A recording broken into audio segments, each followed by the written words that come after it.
सब सो गए, हमें भी सुला दिया गया और हमें ये डरा दिया गया है कि हम कल आए या ना आए। हमें डर लगता है कि हमारी नौकरी होगी या नहीं, या अगर हम कुछ बोले तो हमें डराया जाता है कि तुम्हारी नौकरी होगी या नहीं। तो हम इस डर में जीते हैं सर। मेरा नाम दीप्ति राउत है और हम गेस्ट टीचर हैं जो 2 साल से घर बैठे लीव हो रखे हैं और सरकार हमारे बारे में कुछ मांग हो गया सैलरी की शक्ल में। दूसरी मांग क्या है आपकी? दूसरी मांग हमारी ये है जो हमारे साथी लीव हो रखे हैं उनको स्कूल जल्दी से जल्दी स्कूल कितने 7,000 साथी टीचर जो घर बैठे हैं। गेस्ट टीचर्स के हालातों को कि वो किस तरह का जीवन जी रहे हैं। और साथियों, एक कुछ शब्दों के माध्यम से आपको बताना चाहूंगा कि तकदीर के खेल से निराश नहीं होते, तकदीर के खेल से निराश नहीं होते, जिंदगी से कभी उदास नहीं होते, है ना। हाथों की लकीरों पर विश्वास मत करना मेरे दोस्तों, तकदीर तो उनकी भी होती है जिनके हाथ नहीं होते। आदाब, नमस्कार, सत श्री अकाल। मैं हूं सुल्तान भारती और आप देख रहे हैं सेकुलर भारत न्यूज। अभी 5 दिन नहीं हुए, दिल्ली के जंतर मंतर पर ओल्ड पेंशन स्कीम लागू करने के लिए अध्यापकों का एक दल धरने पर बैठा था। और अभी परसों की बात है, नई शिक्षा नीति के विरोध में AIDSO के छात्र संगठन के नेता और हजारों की तादाद में छात्र जंतर मंतर पर बैठे थे। आज गेस्ट टीचर हजारों की तादाद में आकर जंतर मंतर पर बैठ गए। क्या हो रहा है? शिक्षा भी क्या बुरे दौर से गुजर रही है? अगर शिक्षक दुखी हैं, गेस्ट शिक्षक असंतुष्ट हैं, तो हमारे देश की शिक्षा व्यवस्था किस रास्ते से जा रही? और ये गेस्ट टीचर किस लिए आए थे? उनका मानदेय कितना है? उनकी मेहनत कितनी है? उनको खौफ किस चीज का रहता है?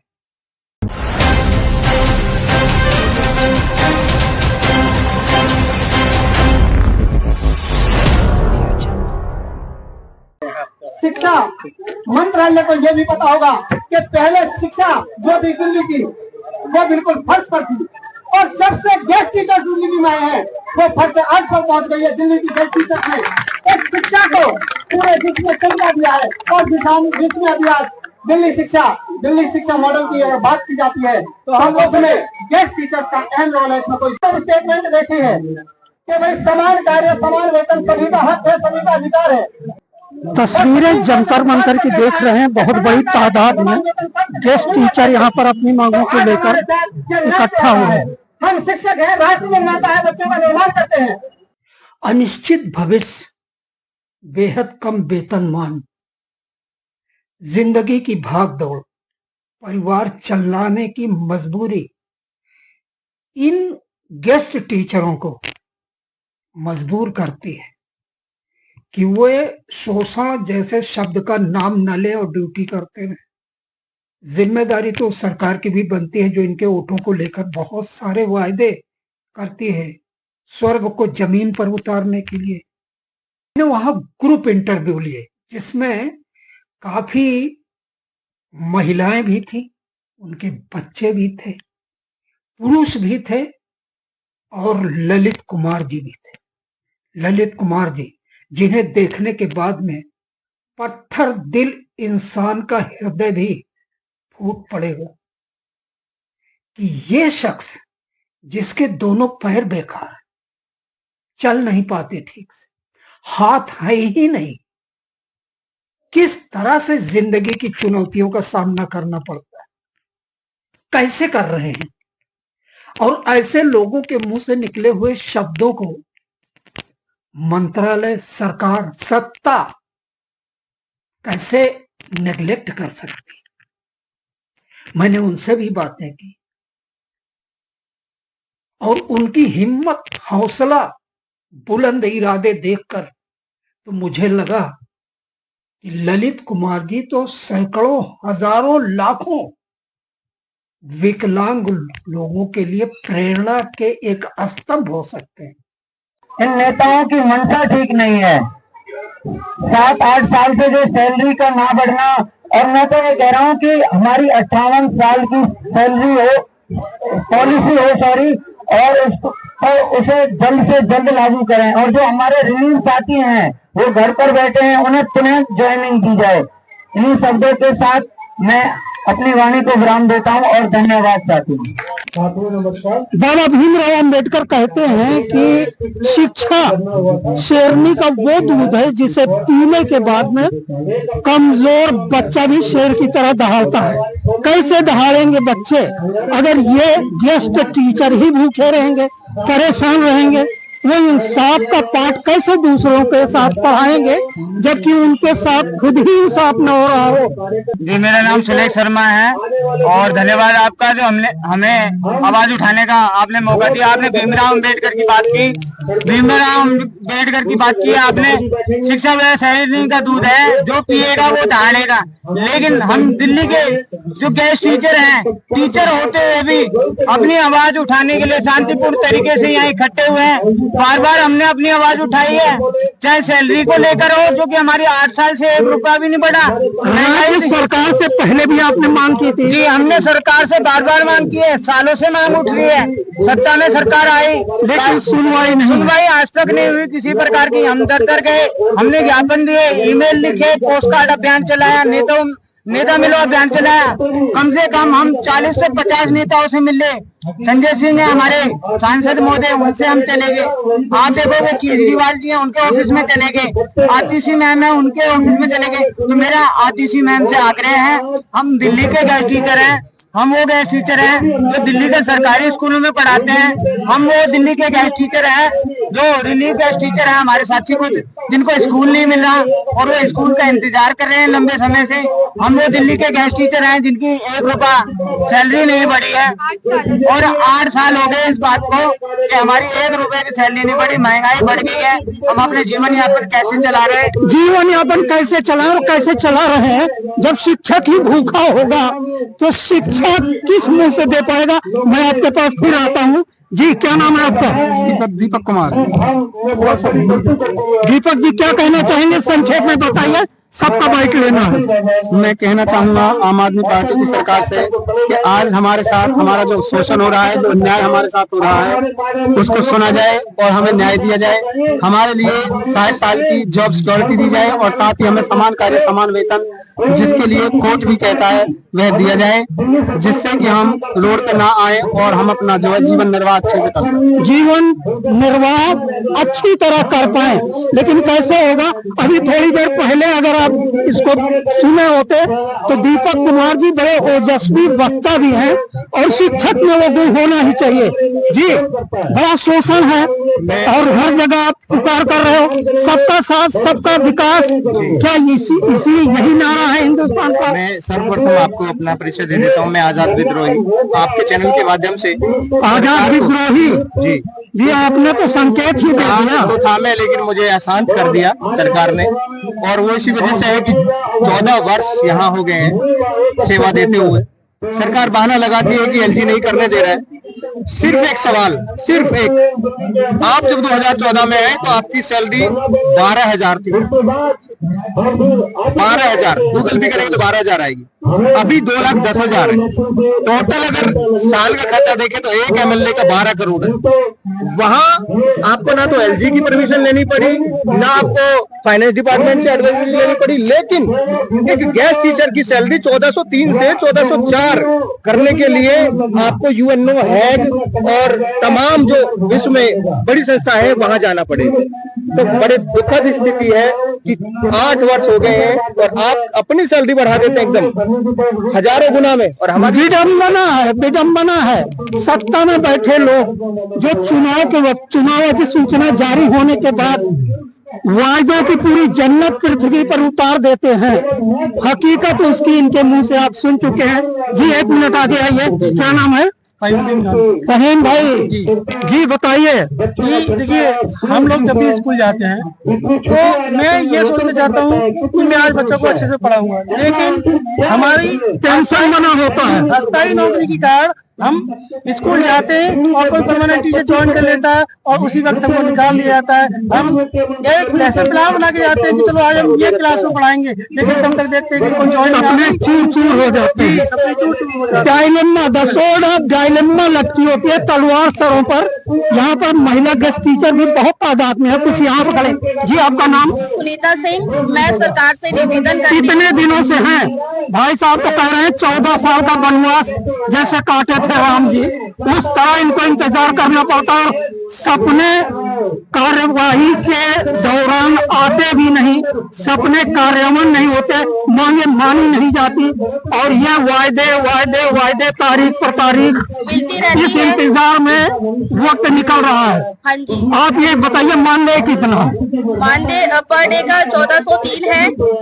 ड्यूटी आवर वही 6 घंटे जो होता है स्कूल है। महंगाई को देखते हुए आप खुद कल्पना कर सकते हैं, इसके बाद कुछ कहने की जरूरत नहीं रह जाती कि महंगाई और इंक्रीमेंट सैलरी दिन कैसे करते होंगे, सिर्फ कल्पना करी जा सकती है। क्या नाम है? जी मेरा नाम रुकैया खान है। कितने दिन हो गए आपको? सर मुझे लगभग 6 साल हो गए हैं, 6-7 साल। शुरुआत में कोई वादा किया गया था? जी वादा किया गया था। अच्छे दिन आएंगे? जी अच्छे दिन यही बोला राज्य गया। सरकार भी सो गई, अच्छे दिन नहीं आए। सब सो गए, हमें भी सुला दिया गया और हमें ये डरा दिया गया है कि हम कल आए या ना आए। हमें डर लगता है कि हमारी नौकरी होगी या नहीं, या अगर हम कुछ बोले तो हमें डराया जाता है कि तुम्हारी नौकरी होगी या नहीं। तो हम इस डर में जीते हैं सर। इस खौफ में डरते हैं।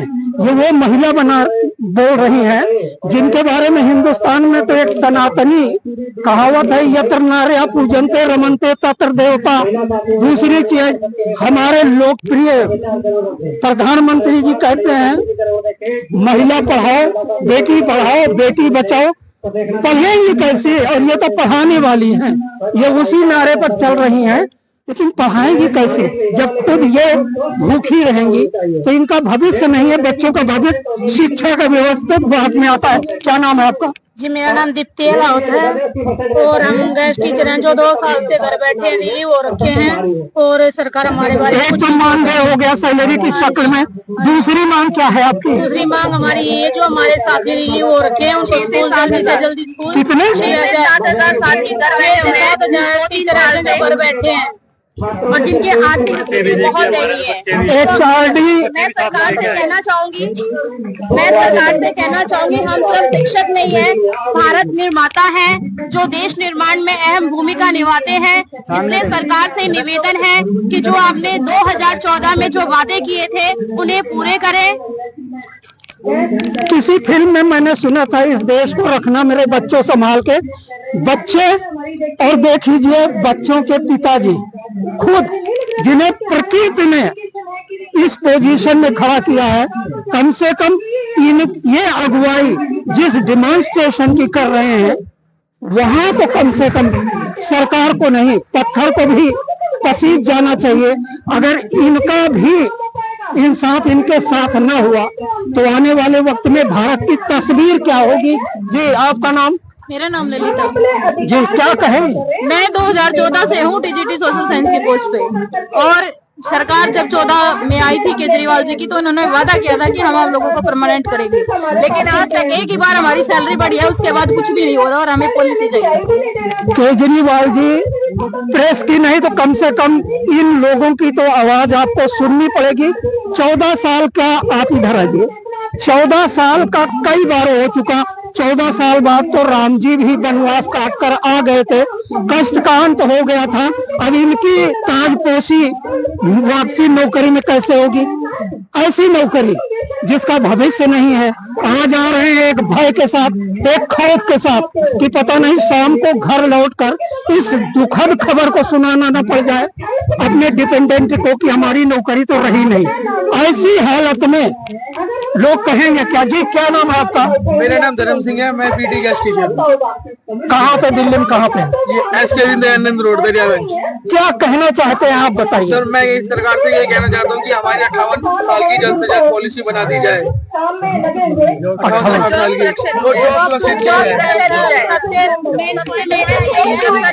पॉलिसी चाहिए 60 साल तक। जॉब सुरक्षा तो बहुत जरूरी है। अगर आदमी नौकरी कर रहा है, यहाँ पर देखिए एक ऐसे शख्स बैठे हुए हैं, 1 मिनट के लिए रुकना आप, एक ऐसे शख्स बैठे हुए हैं जिनकी बाइट आप थोड़ी देर पहले भी तस्वीरें देखी हुई। तो मैं फिर पूछता हूँ, आखिर में मुख्यमंत्री केजरीवाल और HRD मिनिस्टर केंद्र के धर्मेंद्र प्रधान और हमारे देश के यशस्वी प्रधानमंत्री के नाम क्या संदेश देंगे आप? सर, हम ये संदेश देंगे कि उन्होंने 2014 में जो गेस्ट टीचर्स को पक्का करने का वादा किया था, वो अपने वादे को निभाएं और उन्होंने एक कलम से जो परमानेंट करने का वादा किया था उसे पूरा करें और समान काम समान वेतन दें, समान कार्य समान वेतन, और जो हमारे रिलीफ साथी हैं उनको पुनः ज्वाइनिंग दी जाए। समान वेतन और कम से कम परमानेंसी तो कम से इसमें होनी चाहिए कि किसी को भय ना हो। आखिर में मैं बाबा भीमराव अंबेडकर के ही एक अन्य कथन से, जिसका बहुत ज्यादा ताल्लुक इसी शिक्षा से है, उन्होंने एक चीज और कहा था कि आर्थिक बराबरी के बगैर राजनीतिक और सामाजिक बराबरी का कोई मूल्य नहीं होता। आर्थिक बराबरी कैसे होगी जब हमारे देश का शिक्षक जो शिक्षा दे रहा है, जिसके कंधों पर यह जिम्मेदारी है कि देश को विश्व गुरु बनाए, एक आने वाली जनरेशन जो उसके पास में है उनको उच्च शिक्षा दे, एक संस्कार सौंपे। अगर वो शिक्षक ही भूखा होगा, प्रॉब्लम में होगा, समस्याओं से घिरा होगा, तो आने वाले देश की तस्वीर कैसी होगी वो अच्छी तरह हम कल्पना कर सकते हैं। उम्मीद यही करते हैं, इनके हाथों में देख लीजिए इतना बड़ा बच्चा है। जी, आपका नाम? मान्या। बेटा, क्या कहना चाहते हो सरकार से? मैं सरकार से निवेदन करना चाहती हूँ, जो रिलीफ गेस्ट टीचर को जॉब दी जाए उनको बार बार ना निकाला जाए। धन्यवाद। ये भविष्य क्या होगा बच्चे को मैं नहीं जानता, लेकिन इसकी माँ कितनी शिक्षित होगी, इसके घर वाले कितने शिक्षित होंगे, क्या तहजीब दिया है, क्या संस्कार है कि बच्चा वो समस्या हमारे सामने माइक पर बाइट की शक्ल में दे रहा है, जिससे इस उम्र में इसको वाकिफ नहीं होना चाहिए था। खेलने खाने के दिन है। उम्मीद यही करते हैं कि सरकार, ऐसी कोई समस्या है नहीं जिसका समाधान न हो। इन लोगों की आवाज कम से कम सुनी जाए और ये क्षेत्र जंतर मंतर अपने दुख दर्द की आवाज जो सुनाने आए हैं, यहाँ से उठकर अपने कार्य क्षेत्र में जाए। इनको भयमुक्त शिक्षा देने का अधिकार मिले, इनका मानदेय बढ़ाया जाए, इनको सुरक्षा दी जाए। बस इन्हीं शब्दों के साथ जय हिंद, जय भारत। बड़े शर्म की बात है, लेकिन मैं वादा करता हूँ आम आदमी पार्टी की सरकार से, हम स्कूलों में कार्यरत हैं और कार्यरत रहेंगे, और जब तक हम स्कूलों में हैं बच्चों का किसी प्रकार का कोई नुकसान नहीं होने देंगे। एक आदर्श टीचर की भूमिका निभाएंगे। आप हमें न्याय दे तो भी और न्याय नहीं दे तो भी, हाँ, इतना जरूर कहूंगा, यदि हमें न्याय मिल जाता है आपके शासनकाल में तो हम आपकी वाहवाही करेंगे कि आज हमारे साथ जो अन्याय अत्याचार हो रहा है, हमारी पुकार को सुनिए, हमारे दुख दर्द को समझिए।